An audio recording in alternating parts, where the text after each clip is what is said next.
All right, let's go through the announcements for today. So first of all, the test one answers are up on my classes. If you go to the, what do you call it? The modules page or the home page on my classes, the answers are right here underneath test prep. So I won't be going over the answers in class, but you could definitely just check and look to see that your answers make sense. Or if you miss something, you can see what the correct answer is. Okay. Overall, everyone seemed to do pretty good on the test. But if you didn't do as well as you wanted to, there's still 2 more tests and a final. So don't stress out about it. I think everyone kind of knows what to expect for the upcoming test too. So moving on forward. There won't be any homework due this week. I don't think we'll cover enough stuff to have homework. But I will put one up due after spring break and a little bit into the week, so you won't be doing it over spring break. Okay. Also, a lot of people are probably going home on Friday, so I'm not going to give a quiz.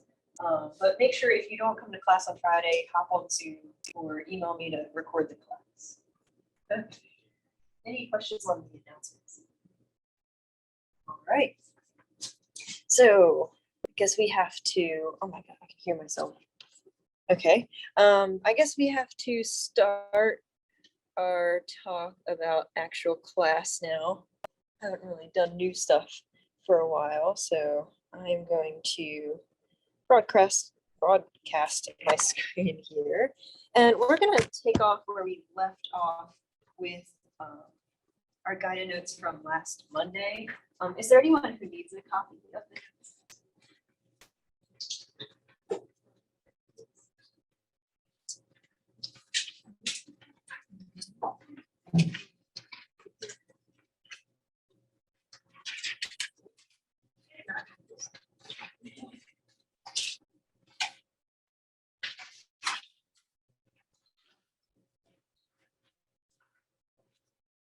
All right, once we have that out, let's kind of just review everything that we went over.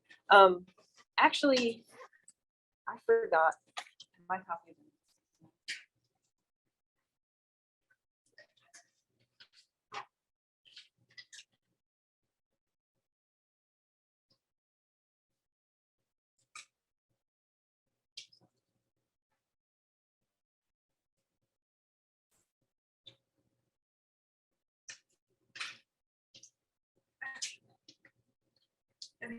Let's try to get ourselves back in the mindset of what we were dealing with before we took the test and did our test review and everything.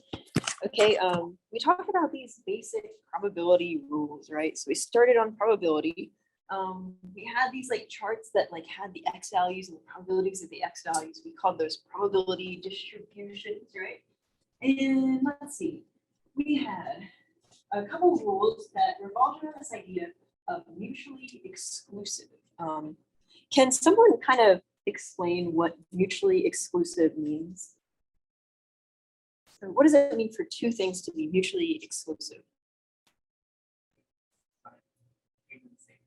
Yeah, so they can't happen at the same time, right? So for example, I don't know, like even and odd. You can't have a number be even and odd at the same time, right? Turning right and turning left can't happen at the same time. And then we had the idea of not being mutually exclusive, which means they can't. No, they can happen at the same time, right? So driving and listening to the radio, things like that. Okay. We had these 3 rules. 2 of them depended on if we had mutually exclusive events or not mutually exclusive events. So the probability of A or B is the longer formula if we are not mutually exclusive, and the shorter one if we are. Okay. And then when we had 2 opposite events, we called them complements of each other. The probability of the opposite event is 1 minus the probability of the original event, right? So 3 general rules that kind of could be used to find different combinations of probabilities, right? And we did a couple examples, and I think it wasn't, yeah, so we had like the chart, right? And the chart gave us the probability for each, and we were able to like use the formulas for each of them to kind of combine different scenarios and find the probabilities. Okay, and now what we're going to do is we're going to focus on the probability of histogram. Okay, so very similar type of question, except we're not using a chart anymore, we're using a histogram. Okay, so on the left here, we have a probability distribution, just like we've been working with before. We have all the possible X values on the left, and we have the probabilities on the right. So for example, the probability of 1 is 0.15635, okay? If you don't want to draw it in a chart, sometimes you can draw probability distributions like this as a histogram, where the X values, let me see, go on the X axis, and the heights of each bars are the probabilities of each event. So the probability of 2 is about 0.31, something like that. And you can even check it in the chart. Any questions on probability histograms? So here we go. We have this chart or this histogram, and it's talking about the number of children that a person has, okay? And I want to add a little thing here. I want to do exactly. Okay, so the number of children, like exactly. So like exactly 0 children, or exactly 1 children, or exactly 3 children. So let's just go through this real quick, okay? I'll do part A. What's the probability that a randomly chosen person has exactly 2 children?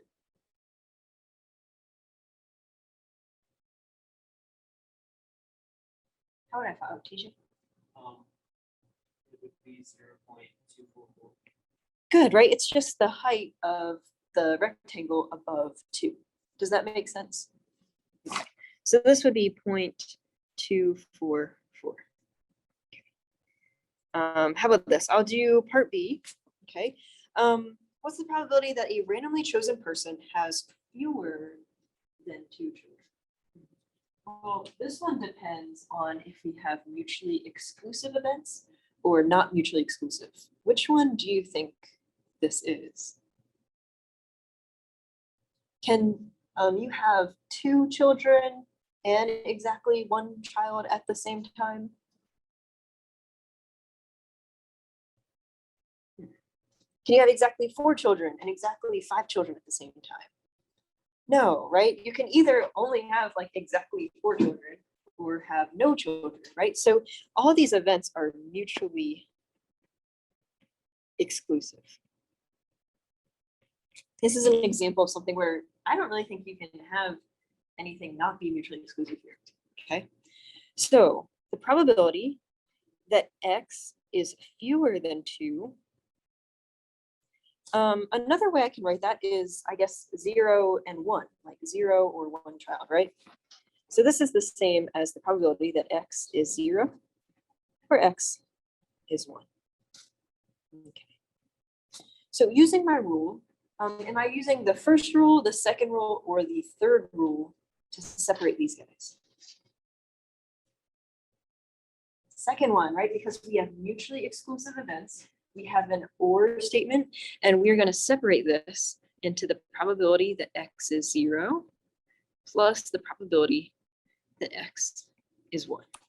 Does that make sense? Just using rule 2. Okay.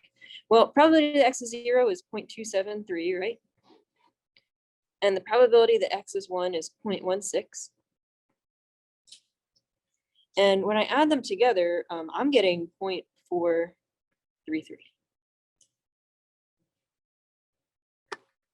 Any questions on part B?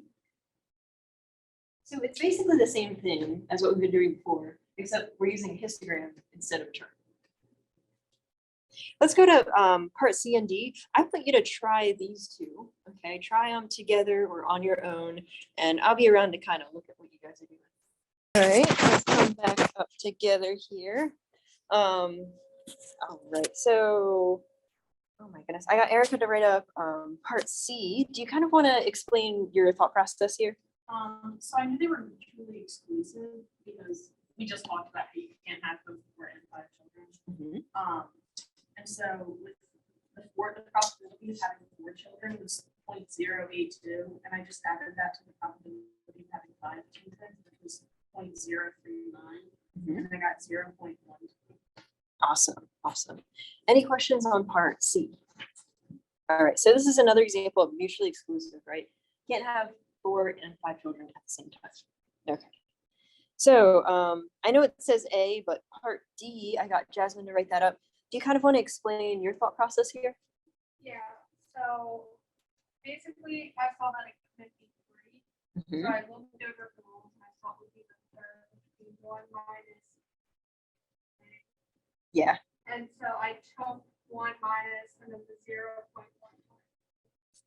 Awesome, right? So this is an example of opposites, right? So when we have something and the opposite, we're gonna do 1 minus the probability of the opposite one to get the other one, right? So this one was easy. We just subtracted 0.154 from 1. All right. Any questions on the last part here? All right.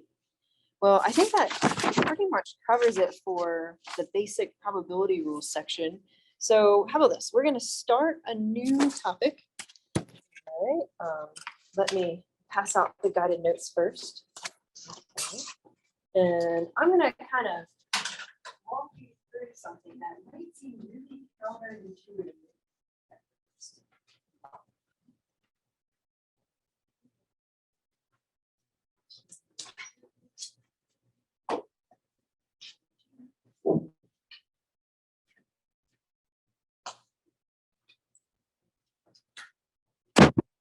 All right, so here's the conditional probability notes.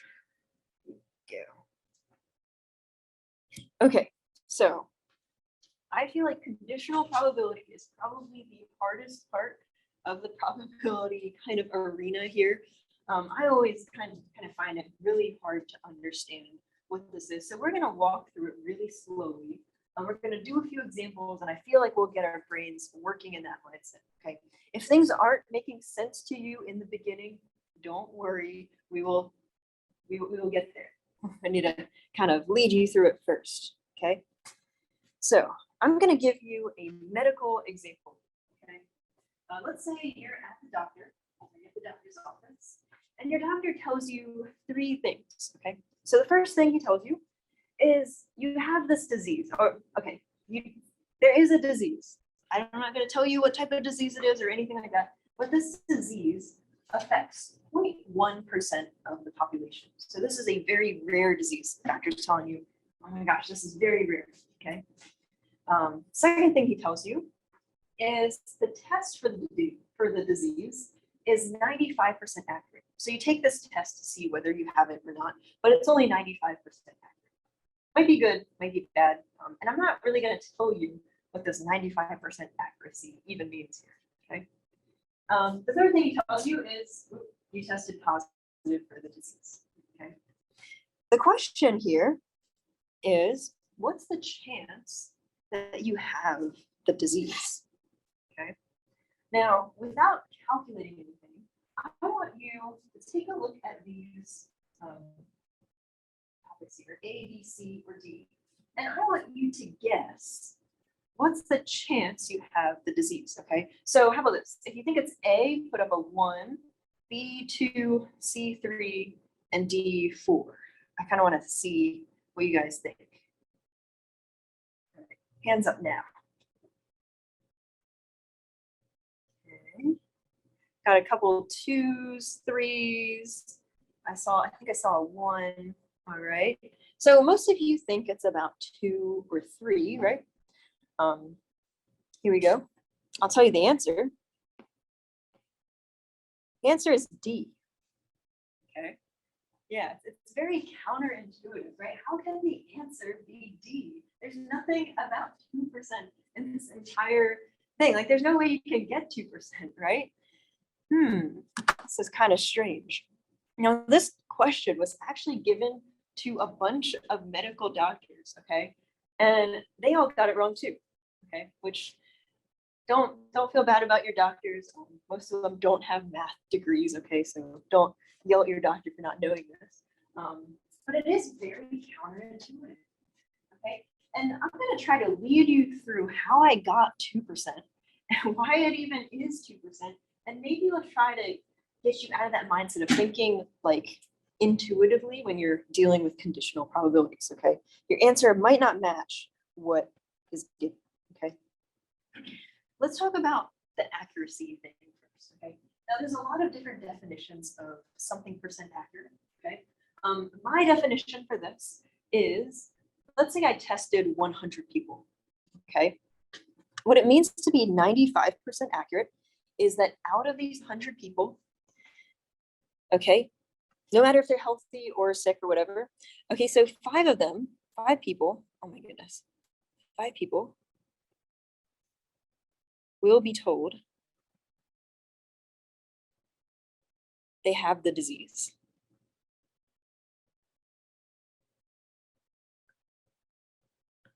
Okay, so no matter if they're healthy or not healthy, 5 of them will be told that they have the disease.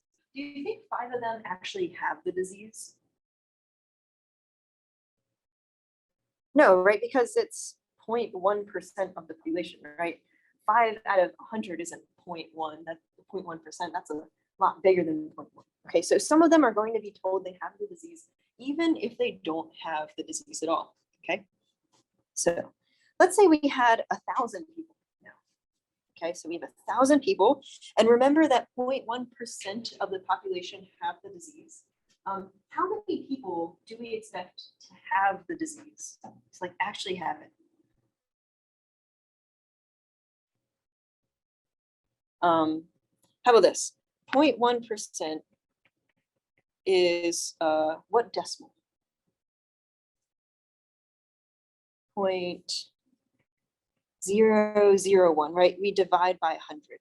So that's the decimal, okay? So out of 1,000 people, we can multiply that decimal to get 1. Okay, so we can expect 1 person out of this entire population of 1,000 people to have the disease. Okay, I'm even gonna find this person. Okay, so 1,000 dots, just pretend they're people's heads, you're looking down at them. Okay, let's say this person has the disease. Sorry. He's the guy with the disease. Okay, well, there's 1,000 people, 1 person has the disease. How many people do we expect to be healthy? I think I heard it. 999, right? The other people. Okay, so we've got 999 healthy. This guy has the disease. Everyone else is healthy. Okay. Now let's take a look at this. How many people out of the, oh yeah. I'm sorry, I'm just a little bit confused. Where did you change the decimal from 0.1 to 0.00?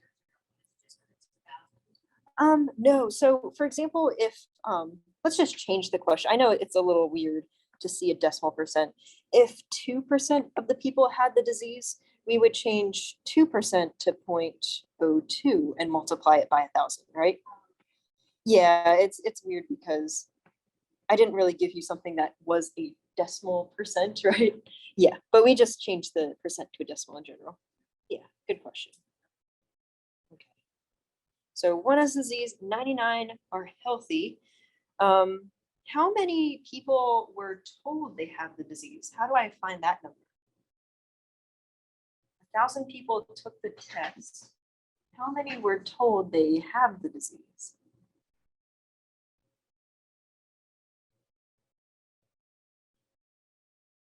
Well, if 100 people were tested, 5 were told they had the disease. So if we had 1,000, then we're gonna take 5% of 1,000, right? Okay, so to get that, 5% is 0.05 times 1,000, which is 50. Okay, and don't worry, I'm not going to ask you these questions on a test or quiz or anything. I'm kind of just setting you up for the mindset here. So 50 people were told that they had the disease, whether they had it or not, probably including the person who has the disease, right? So let me just block off 50 people here. We've got 1, 2, 3, 4, 5. 1, 2, 3, 4, 5, 6, 7, 8, 9, 10. Okay. So we have one person with the disease, we have 1,000 people, and then we have this little block here with the number of people that were told they have the disease. So some people are healthy and they were told, and maybe the guy who actually has the disease was told that they have the disease too. Okay. So now that I circled the people that were told they have the disease, okay? If you were one of the people who tested positive, you were one of the people in this box, what's the chance that you have the disease?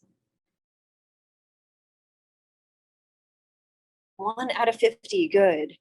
So 1 out of 50, which is 0.02 or 2%. Okay. So this is why 2% of the people have the disease. I know it's very counterintuitive. I don't like conditional probability, but I feel like once we get to specific rules involving conditional probability, you'll be able to find the answer a lot quicker than this weird sort of mindset.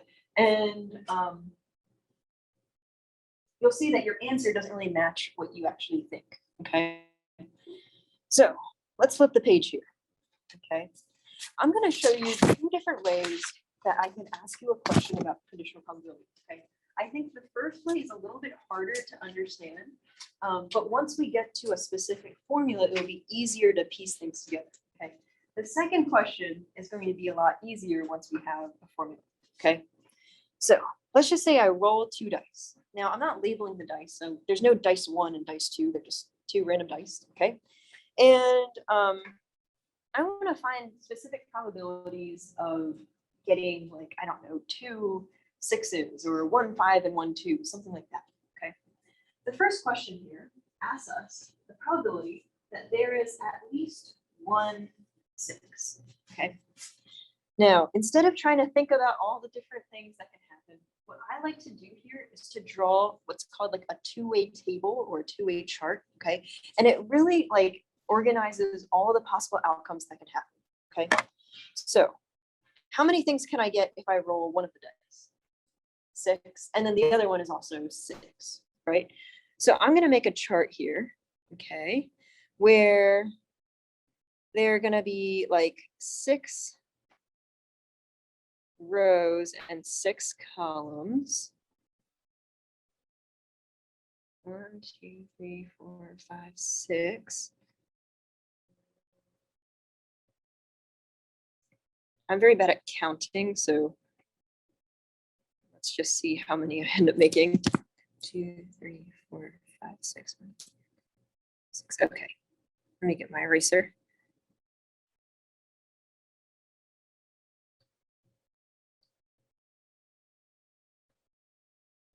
Okay, so inside here I have 6 or 6 columns, and on the very top I'm going to label like all the possible outcomes that can happen for one roll and then the other roll.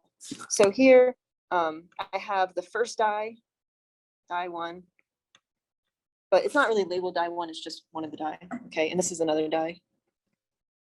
We roll 1, 2, 3, 4, 5, and 6, and then die 2 we can roll 1, 2, 3, 4, 5, and 6. Okay, so I just kind of put the possible outcomes for die 1 up top, and I put the possible outcomes for die 2 on the bottom.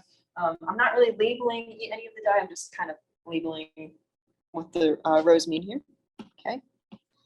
And this chart is going to show us all the like possibilities that happen. Okay. And just to get your mind thinking in the right way here, this block here represents rolling 1 5 and rolling a 2. Okay. This block here is rolling 1 2 and 1 3. This one's rolling 2 6s. That one's rolling 2 5s, 2 4s. Everyone kind of see what this is doing. Okay. So we want to find the probability that there's at least 1 6. Okay. Let's see. What's the total amount of outcomes I can have?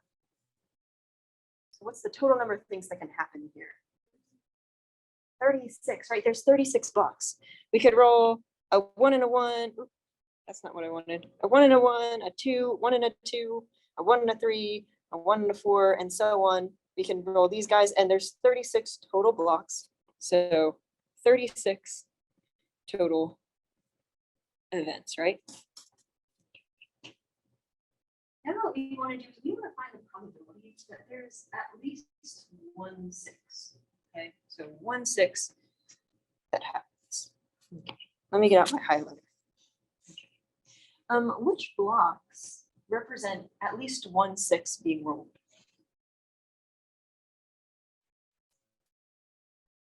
Is it this one? No, right? What about this one? Yeah, right, because there's 1/6, even though the other one isn't. Right, so basically, all these guys represent rolling 1/6, right? What about down here? Yeah, these guys too. Right? Okay. So I basically went in and I highlighted all the possible things that can happen where there's at least 1/6, right? So what goes on top? What number goes on top? Would it be 11? 11, right? We would just go in and count 1, 2, 3, 4, 5, 6, 7, 8, 9, 10, 11, right? So there are 11 possible things that can happen out of 36 possible total. Does this make sense? Yeah, so this isn't too bad, right? We just draw our chart and see how many things I've highlighted. Okay, let's try something harder. Part B. Part B says, okay, it's actually known that one of the die rolls a 6. So I know one of my die has a 6. Okay. I want to know the probability that I rolled 2 6s. This is a strange one, right? So I already know one of them rolled a 60. I like that. One on top because it can only happen once. It's literally this one right here, right? But is it going to be out of 36?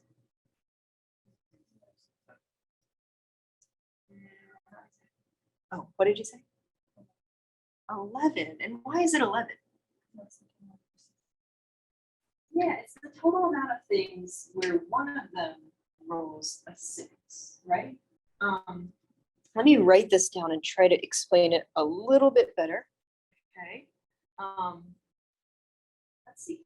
When I know that one of the die rolls is a 6, I'm just saying that rolling a 1 and a 1 isn't really something that we care about anymore. It's something that we know isn't going to happen, right? A 2 and a 2, we know that's not going to happen because we already know that one of the die rolls is a 6. A 2 and a 5 isn't going to happen, right? But this guy could be possible if one of the die rolled a 6, right? Or this guy here, or this one. So we're kind of reducing our sample space. We're reducing the amount of things that could happen because what we know is taking out other things that were possible before, but are now impossible, right? So let me kind of label this. This is the amount of things that can happen on the bottom with what we know, right? This is the number of things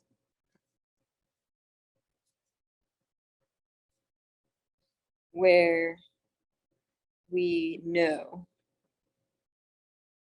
will happen. Or it's the number of things possible where what we know is true, right? And then up here is what happens when we both roll a 6 and we roll 2 6s, right? This is both roll a 6 and roll 2 6s. That only happens one time. So up top, we're kind of putting where they both happen. And on the bottom, we're only sticking the number of things that are true when what we know is true. Does that make sense? If this isn't making sense, I feel like the more examples we do, it's going to clear things up. And then we're going to try to clarify this in one simple formula. Okay. So how about this? Try part C. You might have to draw the chart and highlight the things that you know will happen. That will go in the denominator. Okay. And then all of the things that are both true, where we know and what we're looking for are true, are going to go on top. Okay, try this one. I feel like it's still a little not very intuitive here, but let's keep going.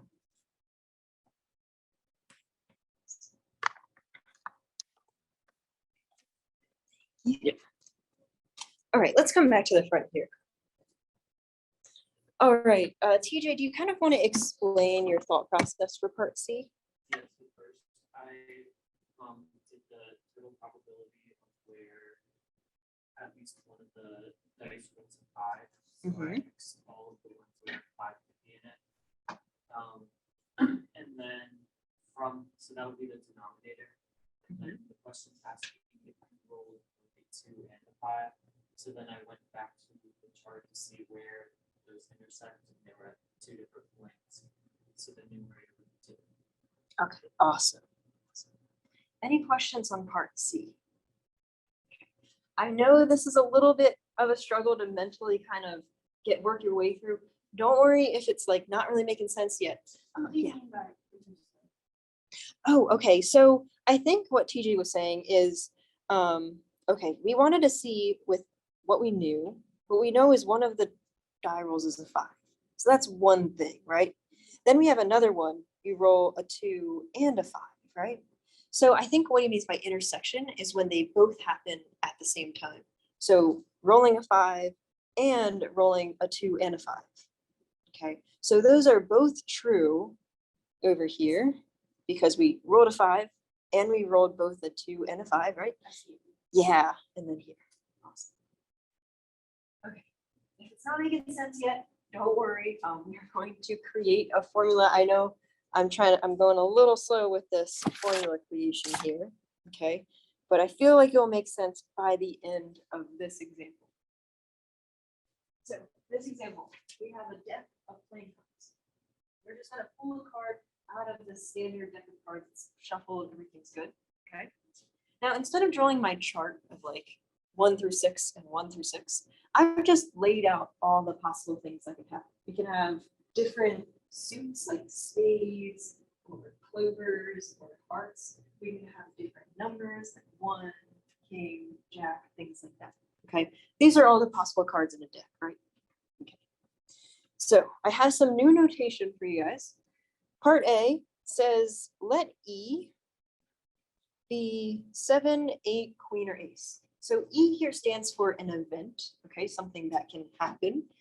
E for event, okay, and the event is getting a 7, an 8, a queen, or an ace. Okay. What's the probability of this event here? What's the total amount of things on the bottom?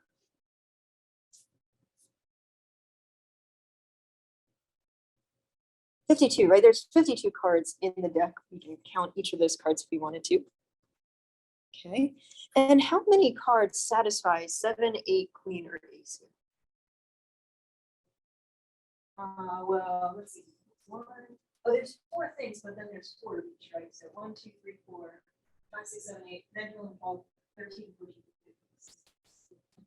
Okay, so 16 out of 52 is the probability of getting 7, 8, queen, or ace. Okay, we can simplify this, but I'm not going to focus on that yet.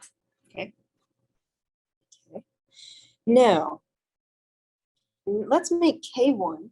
So K1 means picture cards. Okay, it's just another event that can happen. Okay. What are the picture cards in a deck? Yeah, Jack, Queen, King. It's like the royalty cards, right? So picture cards are Jack, Queen, and King. Okay, and I have this funky symbol here. It says, what's the probability of E/K1?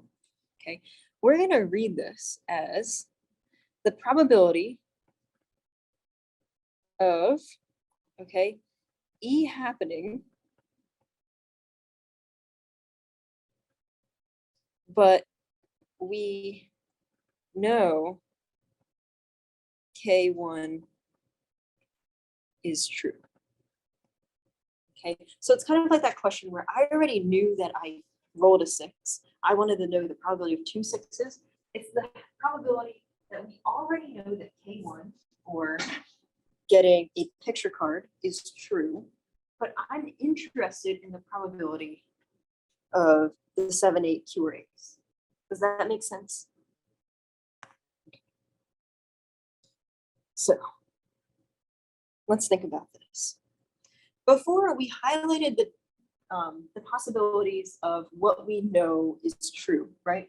So what am I going to highlight as the possible things that can happen in this case? Peter? The 3 rows, picture cards. Yeah, all the picture cards, right? So this is all that we're interested in right now. Okay. So we know that we're getting a picture card. So that means that getting a 5 can't happen, right? And getting a 7 isn't really possible because we already know the answer is going to be a picture card. Okay. So we have 12 picture cards. Is that going up top or on the bottom? Bottom. It's going on the bottom because that's our sample space now. That's what we're interested in. That's all the things that can happen. Okay. And now we want to find the probability of E, which is a 7, 8 Q or ace. Okay. What values are 7, 8 Q and 8 true, but we're also in this highlighted space here? Where are they both true? Queen, right? Okay, it definitely can't be a 7, 8 or ace, right? Those are kind of out of the picture, but queen is what we're interested in, right? So we have 1, 2, 3, 4 queens. Okay, we have 4 queens out of 12 possible things that we've restricted our sample space into. Is that making sense? Okay, so let me kind of recap this. On the bottom, this was the number of things where K1 was true. Okay, K1 is true here. Okay, and up top, I guess both K1 and E are true. So we're kind of developing this way of doing this. Oh no. Oh, no. How long were they here?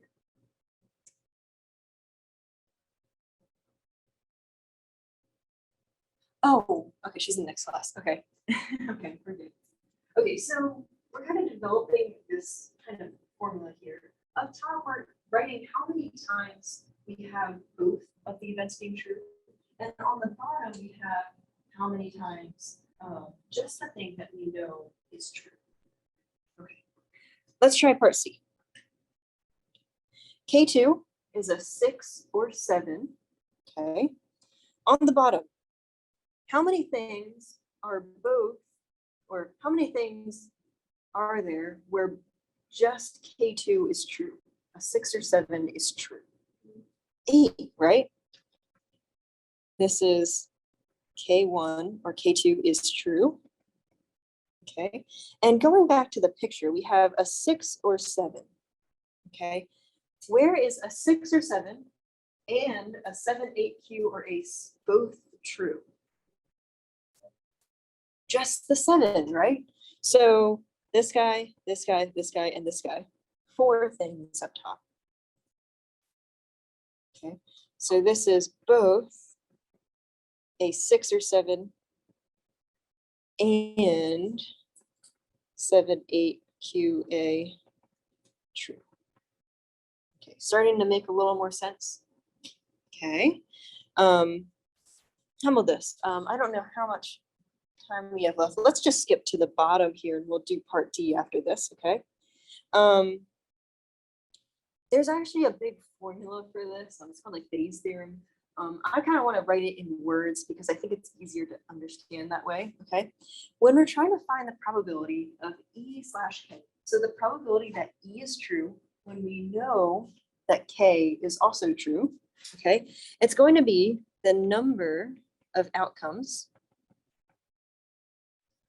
where both E and K are true.